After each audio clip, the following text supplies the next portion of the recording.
Hello students, I am continuing with the chapter Human Reproduction. Today's topic is Female Reproductive System and Oogenesis.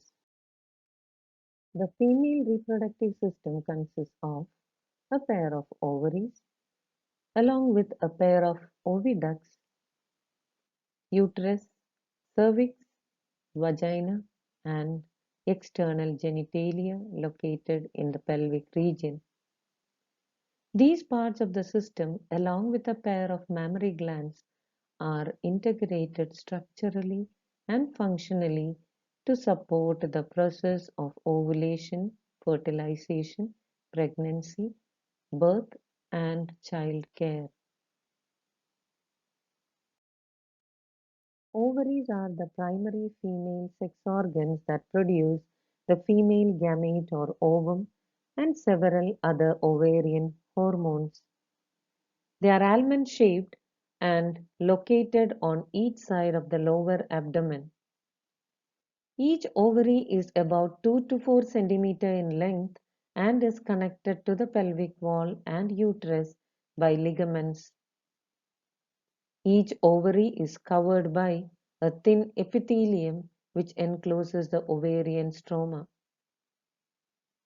The stroma is divided into two zones, a peripheral cortex and an inner medulla. The oviduct or fallopian tubes, uterus and vagina constitute the female accessory ducts. Each fallopian tube is about 10 to 12 centimeter long and extends from the periphery of each ovary to the uterus. The part closer to the ovary is the funnel-shaped infundibulum. The edges of the infundibulum possess finger-like projections called fimbriae, which help in collection of ovum after ovulation. The infundibulum leads to a wider part of the oviduct called the ampulla.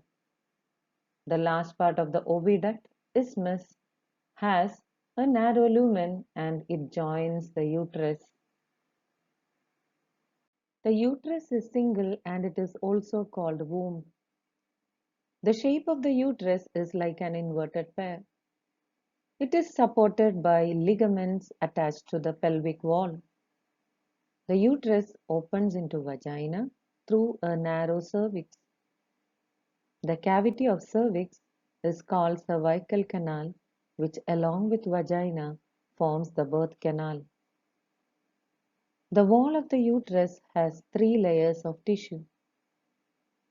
The external thin membrane is perimetrium, middle thick layer of smooth muscle, myometrium, and inner glandular layer called endometrium that lines the uterine cavity.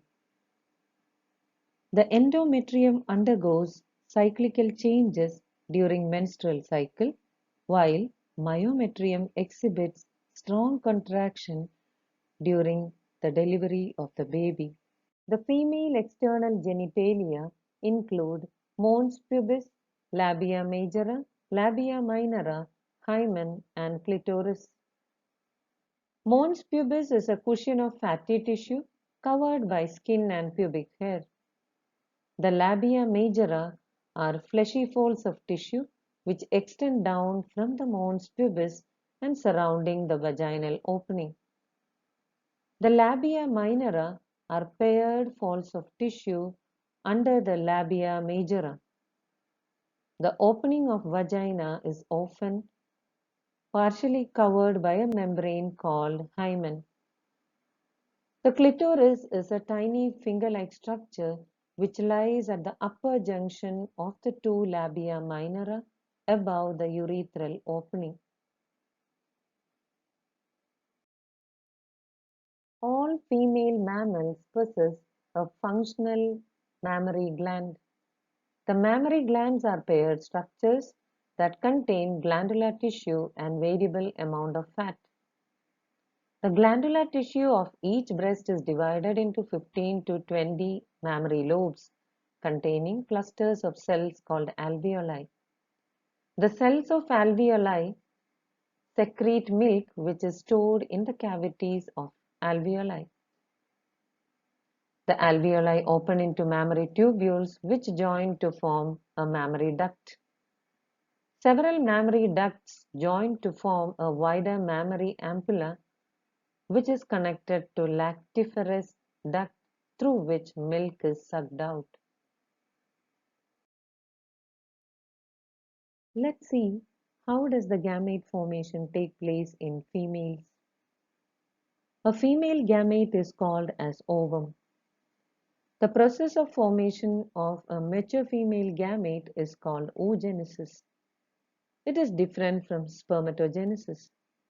Oogenesis is initiated during the embryonic development stage when a couple of million gamete mother cells called as oogonia are formed within each fetal ovary. No more oogonia are formed and added after birth. These cells start division and enter into prophase 1 of meiotic division and get temporarily arrested at that stage called primary oocytes. Each primary oocyte then gets surrounded by a layer of granulosa cells and then called the primary follicle. A large number of these follicles degenerate during the phase from birth to puberty. Therefore, at puberty, only 60,000 to 80,000 primary follicles are left in each ovary. The primary follicles get surrounded by more layers of granulosa cells and a new theca and called secondary follicles. The secondary follicle soon transforms into a tertiary follicle which is characterized by a fluid-filled cavity called antrum. The theca layer is organized into an inner theca interna and an outer theca externa. It is at this stage that the primary oocyte within the tertiary follicle grows in size and completes its first meiotic division. It is an unequal division resulting in the formation of a large haploid secondary oocyte and a tiny first polar body. The secondary oocyte retains bulk of the nutrient-rich cytoplasm of the primary oocyte. The tertiary follicle further changes into the mature follicle or Graafian follicle. The secondary oocyte forms a new membrane called zona pellucida surrounding it. The Graafian follicle now ruptures to release the secondary oocyte from the ovary by the process called ovulation. The reproductive cycle in the female primates is called menstrual cycle. The first menstruation begins at puberty and is called menarche. In human females, menstruation is repeated at an average interval of about 28 to 29 days, and the cycle of events starting from one menstruation till the next one is called the menstrual cycle. One ovum is released during the middle of each menstrual cycle. The cycle starts with the menstrual phase when the menstrual flow occurs and it lasts for 3 to 5 days. The menstrual flow results due to breakdown of endometrial lining of the uterus and its blood vessels which forms liquid that comes out through vagina. Menstruation occurs only if the released ovum is not fertilized. Lack of menstruation may be the indicative of pregnancy. However, it may also be caused due to some underlying causes like stress, poor health, etc. The menstrual phase is followed by the follicular phase. During this phase, the primary follicles in the ovary grow to become a fully mature Graafian follicle and simultaneously the endometrium of the uterus regenerates through proliferation. These changes in the ovary and the uterus are induced by changes in the levels of pituitary and ovarian hormones. The secretion of gonadotropins increases gradually during the follicular phase.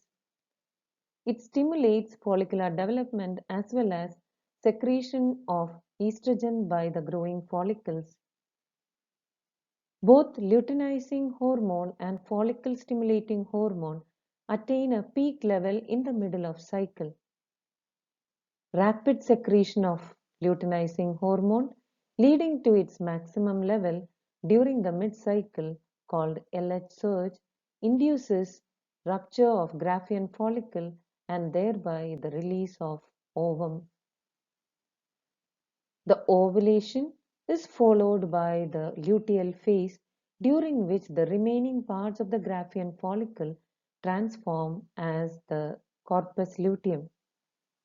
The corpus luteum secretes large amount of progesterone which is essential for maintenance of the endometrium. Such an endometrium is necessary for implantation of the fertilized ovum and other events of pregnancy. During pregnancy, all events of menstrual cycle stop and there is no menstruation. In the absence of fertilization, corpus luteum degenerates. This causes degeneration of endometrium leading to menstruation, marking a new cycle. In human beings, menstrual cycle ceases around 50 years of age, that is termed as menopause. Cyclic menstruation is an indicator of normal reproductive phase and extends between menarche and menopause. Thank you students for listening to the session.